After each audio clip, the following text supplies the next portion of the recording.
Big boss ಮನೆಯಲ್ಲಿ ಗಿಲ್ಲಿಯವರನ್ನು ಕುಚಿಕು ಅನ್ನುತ್ತಿದ್ದ ರಘು ಈಗ ಗಿಲ್ಲಿಯವರಿಂದ ದೂರವಾಗಿದ್ದಾರೆ.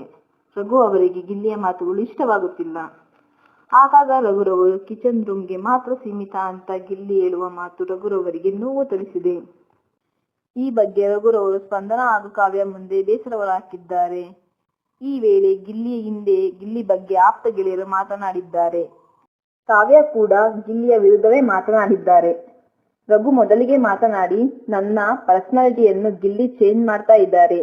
ಗಿಲ್ಲಿ ಕೂಡ ಬುಕ್ ಅನ್ನೋ ಟಾಸ್ಕ್ ನಲ್ಲಿ ಮಾತನಾಡಿದ ರೀತಿ ತಲೆ ಕೆಟ್ಟು ಹೋಗೋ ತರ ಮಾಡಿತು.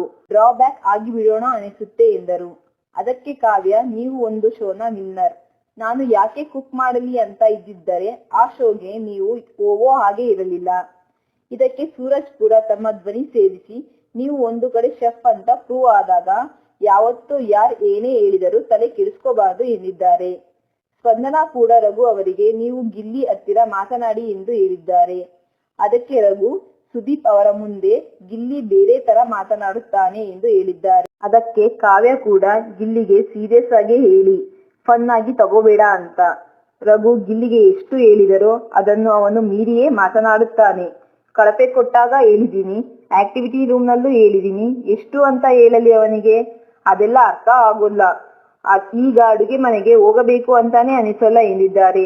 ನನ್ನ ವಿಷಯಕ್ಕೂ ಹಾಗೆ ಆಗಿದೆ, ಇನ್ನು ಹೇಳೋ ತರ ಹೇಳ್ಬೇಕು ಎಂದಿದ್ದಾರೆ ಕಾವ್ಯ. ಬಿಗ್ ಬಾಸ್ ಮನೆಯ ನಾಮಿನೇಷನ್ ಪ್ರಕ್ರಿಯೆಯಲ್ಲಿ ಕಾವ್ಯರವರು ರಜತ್ ಹಾಗೂ ಗಿಲ್ಲಿಯನ್ನು ನಾಮಿನೇಟ್ ಮಾಡಿದ್ದಾರೆ. ರಜತ್ ಅವರಿಗೆ ಈ ಮನೆಯಲ್ಲಿ ಎಲ್ಲೋ ಒಂದು ಕಡೆ ಸೀಮಿತ ಆಗಿಬಿಟ್ರೇನೋ ಎನಿಸುತ್ತಿದೆ ಎಂದಿದ್ದಾರೆ.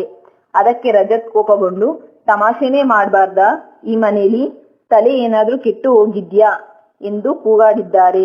ಅದೇ ವೇಳೆ ಧ್ರುವಂತ್ ಹಾಗೂ ರಜತ್ ನಡುವೆ ಮಾತಿನ ಚಕಮಕಿ ನಡೆದಿದೆ. ಧ್ರುವಂತ್ ರವರು ರಜತ್ಗೆ, ಇದೇನು ಲಾಸ್ಟ್ ಸೀಸನ್ ಅಂದ್ಕೊಂಡಿದ್ಯಾ, ಗಿಲ್ಲಿ ಹತ್ರ ಇಟ್ಕೋ ಎಂದಿದ್ದಾರೆ. ರಜತ್ಗೆ ಇದು ಕೋಪ ತರಿಸುವಂತೆ ಮಾಡಿದೆ.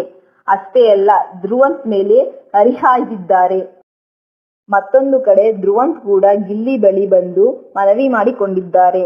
ಧ್ರುವಂತ್ ಬಿಗ್ ಬಾಸ್ ಮನೆಯಲ್ಲಿ ಗಿಲ್ಲಿ ಮಾಡುವ ಕಾಮಿಡಿಯನ್ನು ವಿರೋಧಿಸುತ್ತಲೇ ಬಂದಿದ್ದಾರೆ. ಮನೆಯ ಒಳಗಡೆ ಇರುವ ದೇವರ ಪ್ರತಿಮೆಯ ಎದುರು ಗಿಲ್ಲಿಯನ್ನು ನಿಲ್ಲಿಸಿಕೊಂಡು ಧ್ರುವಂತ್ ಅವರ ಕೈಯನ್ನು ಮುಗಿದು ಒಂದು ಮನವಿ ಮಾಡಿಕೊಂಡಿದ್ದಾರೆ. ನಾನು ಈ ಮನೆಯಲ್ಲಿ ಆಡುತ್ತಿರುವ ಆಟಕ್ಕೆ ತುಂಬಾ ಗೌರವ ಕೊಡುತ್ತೇನೆ. ಅದಕ್ಕೆ ಸಾಕ್ಷಿಯೇ ಈ ದೇವಿ. ನೀವು ದಯವಿಟ್ಟು ನನ್ನನ್ನು ಮತ್ತು ನನ್ನ ಆಟವನ್ನು ಅವಮಾನಿಸಬೇಡಿ ಎಂದು ಕೈ ಮುಗಿದು ಬೇಡಿಕೊಂಡಿದ್ದಾರೆ.